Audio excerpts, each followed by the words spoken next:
Good afternoon class তোমরা সবাই কেমন আছো? সবাই ভালো আছো? আচ্ছা, কতটা ভালো আছো বলো তো তোমরা?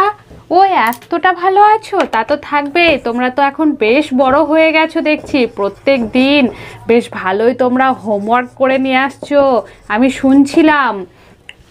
আচ্ছা বলো তো এবার ভালোভাবে যে এখন আমাদের কি ক্লাস হবে?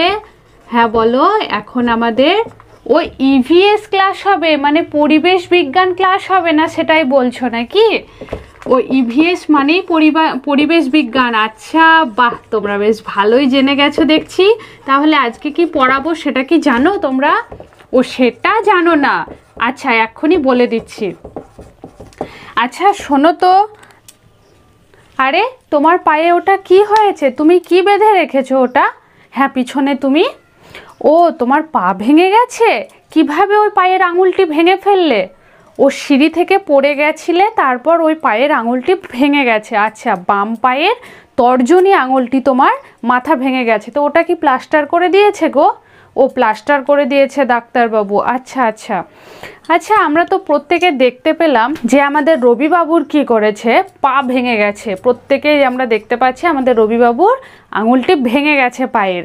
তো এই হাড়টা ভেঙে গেছে না কি ভেঙে গেছে একটু বলতে পারবে তোমরা কেউ? একটু আলোচনা করে বলো দেখি। ও রবির হাড়, পায়ের আঙুলে যে হাড় রয়েছিল সেই হাড় ভেঙে গেছে। একদম ঠিক উত্তর দিয়েছো তোমরা।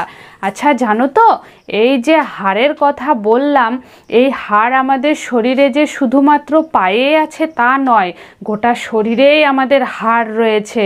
আমাদের শরীর কোষ দ্বারা গঠিত, জানো তো? এ বিষয়ে তোমাদেরকে আজ একটু ভালোভাবে আলোচনা করে দিই। কি গো, তোমরা আলোচনা করবে তো?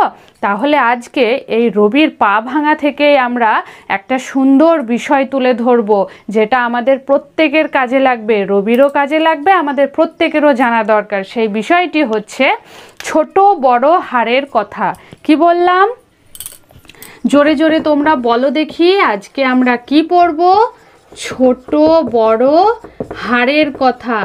হ্যাঁ কি বলছো? হ্যাঁ রাধারানী বলো, যে এখানে কোন হাড়? ওই যে একটু আগেই বললাম, আমরা আমাদের শরীরে যে হাড়গুলো রয়েছে সেই হাড় বিষয়ে জানবো। এখানে গলার হাড় নয়। তো এটি জানতে তোমাদেরকে আমি প্রথমেই দুটো দলে ভাগ করে দিচ্ছি। কি গো, তোমরা শান্ত হয়ে বসবে তো? এই বিষয়টা জানবে তো? হ্যাঁ, তো একটু আগে আমি যেটা বলছিলাম যে ছোট বড় হাড়ের কথা। এই যে রবির আঙুল ভেঙে গেছে, আঙুলের যে ছোট হাড় ছিল, অর্থাৎ তার বাম পায়ের তর্জনীতে যে ছোট হাড় রয়েছে সেই আঙুলটা তার ভেঙে গেছে। অর্থাৎ এই যে আমাদের হাতের মধ্যে আঙুলগুলো আছে, এটার মধ্য দিয়ে আমি তোমাদেরকে দেখানোর চেষ্টা করছি। দেখো এই আঙুলটা কি নড়ছে? হ্যাঁ নড়ছে। তো এখানে ছোট ছোট হাড় আছে, জানো তো?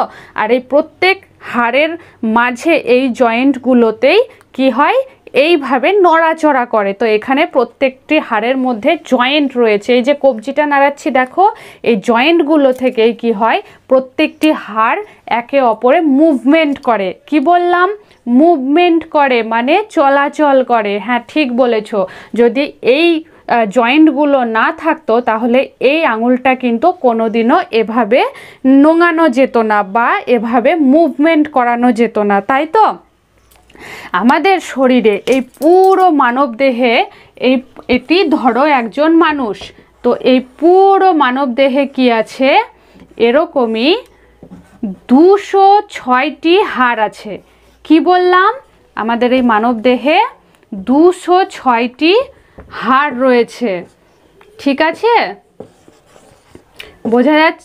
বোঝা যাচ্ছে তো? এই পুরো শরীর মিলে মানবদেহে 206টি হাড়।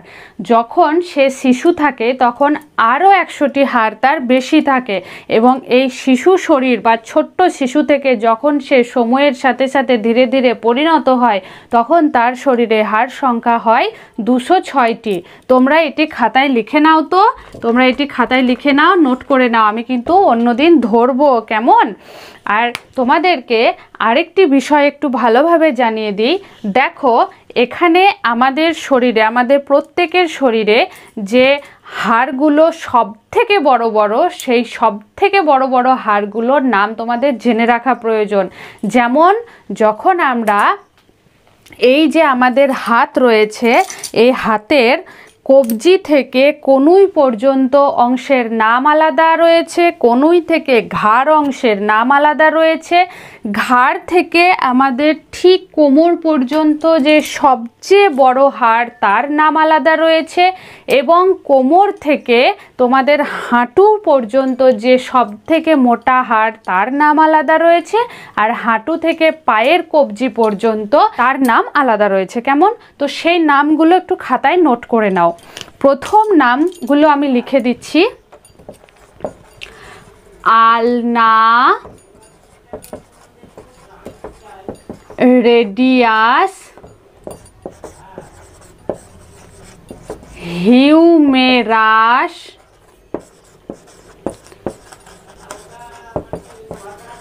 কশেরুকা,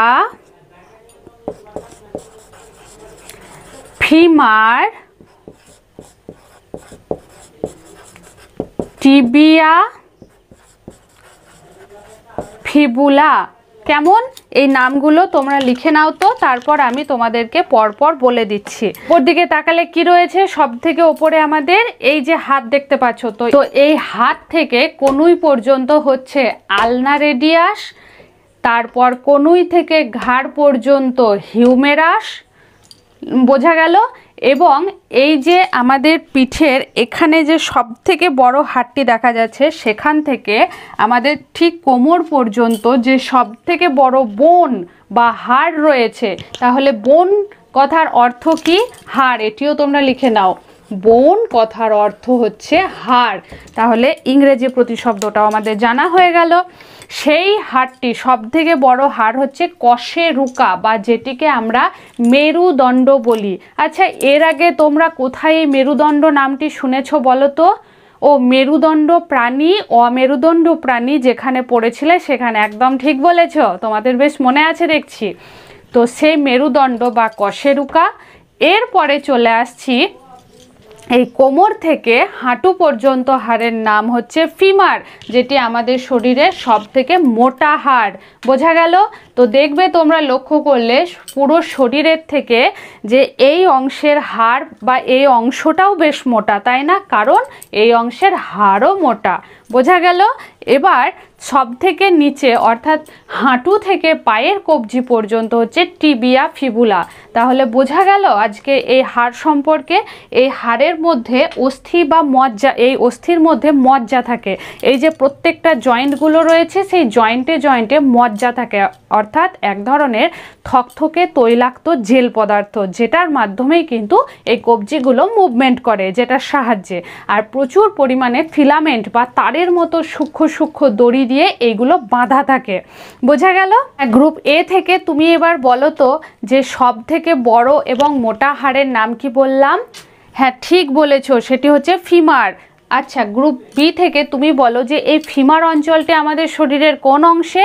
হ্যাঁ, কোমর থেকে কনুই পর্যন্ত। আচ্ছা, এবার আমি গ্রুপ এ থেকে তোমাকে আমি একটা প্রশ্ন করি। আচ্ছা বলো তো, যে আমরা যে জানলাম বড় হাড়, তো সব থেকে ছোট হাড় কোনটি? তোমাদের মনে কি প্রশ্ন এসেছে? একদম ঠিক জিজ্ঞেস করেছো। সবচেয়ে ছোট হাড়ও আমাদের শরীরে রয়েছে। কোথায় রয়েছে? কানে রয়েছে। তাই কানে আমাদের সব থেকে সূক্ষ্ম বা ছোট্ট হাড়গুলি আমাদের কানের মধ্যে রয়েছে। বোঝা গেছে? আচ্ছা, গ্রুপ বি থেকে তুমি বলো, এই যে আমরা দেখলাম যে রবির পায়ের আঙ্গুলটি ভেঙে গেছে, সেই আঙ্গুলটির নাম কি বলেছিলাম মনে আছে? ও তর্জনী বলেছিলাম। একদম ঠিক উত্তর দিয়েছো। আচ্ছা, এবার তোমরা প্রত্যেকেই জানো যে আমাদের হাত এবং পা মিলিয়ে টোটাল অর্থাৎ মোট 10টি আঙুল রয়েছে। সেই আঙুলগুলোর মধ্যেও কিন্তু হাড় রয়েছে। ঠিক তেমনই আমাদের শরীরে, কোমরে, কাঁধে সব জায়গাতেই হাড় রয়েছে। তার পাশাপাশি আর কি রয়েছে? তার পাশাপাশি, হ্যাঁ বলো। আচ্ছা, তার পাশাপাশি রয়েছে মাংস, রক্ত, কোষ, যা চামড়া বা ত্বকের আবরণ দিয়ে লোমকূপের মাধ্যমে ঢাকা থাকে। একদম ঠিক বলেছো, বাহ, খুব ভালো উত্তর দিয়েছো। তাহলে আজকের পাঠ থেকে তোমরা কি কি শিখলে? আজকের পাঠ থেকে তোমরা কি শিখলে? এটাই যে আমাদের শরীরে, মানব শরীরে কি হয়, এই যে আচ্ছা আর একটি কথা তোমরা জেনে রাখো, এই যে মানুষের মগজ বা মাথা, এর মধ্যেও কিন্তু প্রচুর পরিমাণে নিউরন বা শিরা উপশিরা প্রচুর সূক্ষ্ম সূক্ষ্ম তার জালির মতো রয়েছে, কিন্তু এখানে কোনো হাড় থাকে না। আর ওপরের যে খুলিটা থাকে সেটা মোটা হাড়ের মতো অংশ দিয়েই ঢেকে রাখা হয়। তারপরে নিচের শরীরে কিন্তু প্রত্যেকটি হাড় থাকে। হাড়টি আমাদেরকে দেখতে গেলে একটি মানব দেহের কঙ্কাল দেখতে হবে। ঠিক যেমন আমরা যখন পাকা বাড়ি বানাই তখন পাকা বাড়ির যে ওপরে প্লাস্টার করে দিই সেটা তো আমরা ওপরে দেখতে পাই, যেটা আমাদের শরীরের চামড়ার মতো। এবং তার ভেতরে কি হয়, যে ঢালাই করার সময় তোমরা দেখবে যখন যে পিলারগুলো তোলা হয় তখন কি করে, যে প্রচুর শিক বা রড দিয়ে সেগুলোকে খাঁচা বানিয়ে দেয় না, তারপরে সেগুলো ভেতরে ঢুকিয়ে দিয়ে তার মধ্যে ঢালাই করে দেয়। ঠিক বলেছো। তো আমাদের মানব শরীরেও কিন্তু সেই রকম খাঁচা বানানো আছে। হাড় দিয়ে পুরো শরীরটাকে প্রথমে খাঁচা বানানো আছে, তারপর ওপরে রক্ত, মাংস, বিভিন্ন হরমোন ইত্যাদি যা যে যেখানে রয়েছে সব কিছু কিন্তু ওপরে রয়েছে। তবে তার স্ট্রাকচারের ভেতরে কি রয়েছে, এই কঙ্কাল রয়েছে, যে হাড় কঙ্কালটাই রয়েছে। বোঝা গেছে? তাহলে আজকের পার্ট তোমাদের ভীষণ ইন্টারেস্টিং লেগেছে না? ঠিক আছে, আজকে এত দূর, অন্যদিন অন্য কোনো ইন্টারেস্টিং বিষয় নিয়ে হাজির হব।